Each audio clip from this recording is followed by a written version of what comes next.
உங்க பேர் என்ன சொன்னீங்க? குசன் 11 இருக்கான். ஓ, நீங்க 2 பேரும் தானா? 11. ஓ, நம்ம பையன் தான் 2 பேரும். Okay okay. நன்றி. அவங்க 2 பேரும் நல்லா பேசுவாங்க. லவ் குஷாங்க வாங்க.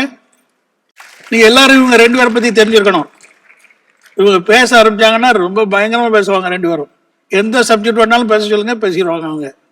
என்ன டாபிக் இப்போ பேசுவோம்? இந்தியா 2047 பத்தி பேசுங்க 2 பேரும். பேசுங்க 2 பேரும் இதுல பேசுங்க.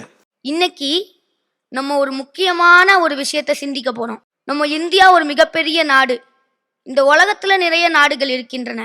நம்ம இந்தியா ரீசெண்டா பக்கத்து நாடான பாகிஸ்தானுக்கு ஒரு முக்கியமான பதிலடியை கொடுத்து ஒரு நல்ல கான்பிடன்ஸோட இருக்கிறோம். இப்போ நம்ம நெக்ஸ்ட் டார்கெட்டை அடைய வேண்டிய நேரம் வந்துடுச்சு. முக்கியமான வருடம் 2047. கரெக்டா சொல்லணும்னா நம்ம சுதந்திரம் அடைந்து அந்த 100வது வருடம் மொத்த இந்தியாவும் இந்த உலகிற்கு ஒரு மிகப்பெரிய ஆசானாக, ஒரு மிகப்பெரிய குருவாக விளங்க போகும் அந்த வருடம் தான் 2047. அதற்காக யூத், அதாவது நம்மலாம் இப்பயே முயற்சியே எடுக்க ஆரம்பிக்கணும்.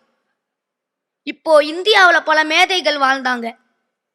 இப்போ அது நம்மளோட காலம் ஆயிடுச்சு. இது நம்மளோட காலம்.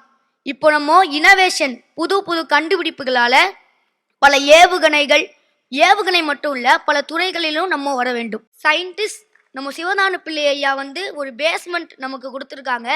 இது ஒரு பெரிய வளர்ச்சி பாதையா நம்ம இந்தியாவுக்கு தரணும். தேங்க்யூ. நல்லா பேசுறீங்க.